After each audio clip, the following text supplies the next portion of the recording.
கிறிஸ்துவுக்குள் அன்பான கர்த்தருடைய பிள்ளைகளே, உங்கள் யாவரையும் ஆண்டவராகிய இயேசு கிறிஸ்துவின் ஈடு இணையற்ற பரிசுத்த நாமத்தினால் உங்களை ஆசீர்வதிக்கின்றேன், வாழ்த்துகின்றேன்.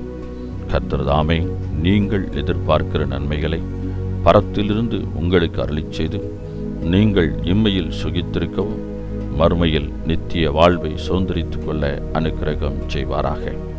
தினம் ஒரு மிஷனரி என்கின்ற தலைப்பில் இந்த நாளில் நாம் பார்க்க இருக்கிற மிஷனருடைய பெயர் எபன் அசரியா. இவருடைய காலம் 1932 முதல் 1987 ஆண்டு வரை. இவருடைய நாடு இந்தியா, இவருடைய தரிசன பூமி வட இந்தியா.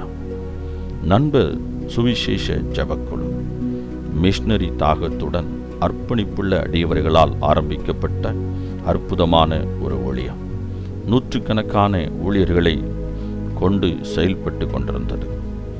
இந்தியாவின் சந்து பொந்து தெருக்களிலெல்லாம் இதன் மிஷனரிகள் சென்று சுவிசேஷம் அறிவித்து வருகின்றனர். மகத்தான பணிகள் மாட்சிமையுடன் நடந்து வருகின்றன. மக்கள் மனம் திரும்பி மறுவாழ்வு பெற்று வருகின்றனர். 1975 ஆண்டு இதன் ஊழியராகவே வட இந்தியாவை நோக்கி தன் குடும்பத்துடன் புறப்பட்டு வந்தார் எபன் அசரியா.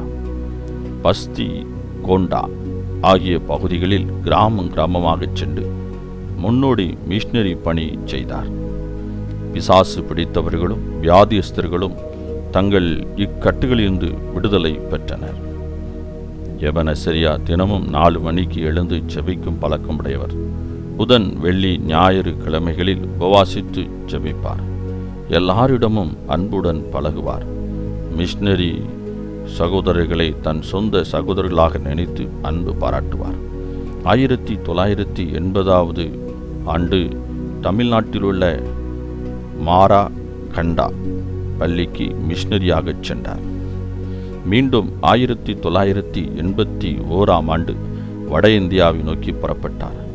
டெல்லியில் பட்பர்கஞ்ச் பகுதியில் வாழும் சேரிவாழ் மக்கள் மத்தியில் ஆலயம் கட்டப்பட்டது.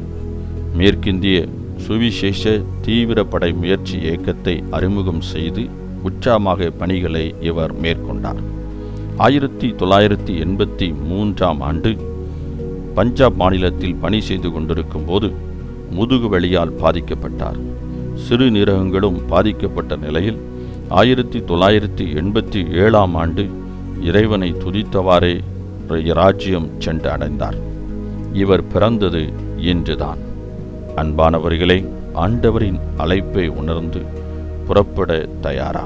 மார்ட்டின் லூதர் இவ்விதமாய் சொல்கிறார்: தினமும் காலை 2 மணி நேரமாவது ஜெபிக்காவிட்டால் அந்நாளில் பிசாசு ஜெயித்து விடுகிறான் என்று கூறுகின்றார். ஆம், அதிகாலையில் ஜெபிக்கும் பொழுது கர்த்தர் நம்மை கொண்டு மகிமையான, மகத்துவமான, சொல்லி முடியாத பெரிய பெரிய காரியங்கள் எல்லாம் செய்ய வல்லவராக இருக்கின்றார். இந்த எபன் அசரியாவும் அதிகாலை ஜெபிக்கும் பழக்கமுடையவராக இருந்து ஊழியத்தின் பாதையிலே பெரிய ஆத்தும அறுவடை பணிகளை அவர் மிக அழகாக, நேர்த்தியாக அவர் செய்திருக்கின்றார். ஆம், அருமையான கர்த்தருடைய பிள்ளைகளை, நாமும் அதிகாலையில் எழுந்து ஜெபிப்போம்.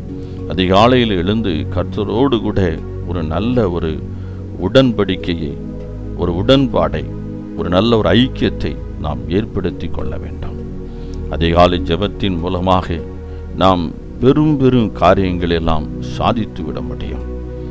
எபன் அசரியா அதிகாலை ஜெபிக்கும் பழக்கமுடையவராக இருந்தது மாத்திரமல்ல, அதன் வாயிலாக கர்த்தருடைய அபிஷேகத்தை பெற்று மக்களுக்கு ஒரு மிகுந்த ஒரு ஆசீர்வாதமாக அவர் வாழ்ந்திருக்கின்றார். ஆகவே நாமும் அதிகாலையில் எழுந்து ஜெபிப்போம்.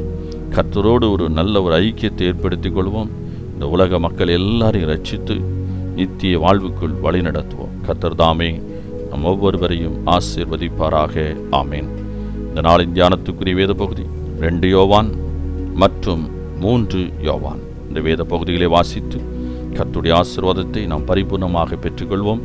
கர்த்தர் தாமே உங்களை ஆசீர்வதிப்பாராக. ஆமேன்.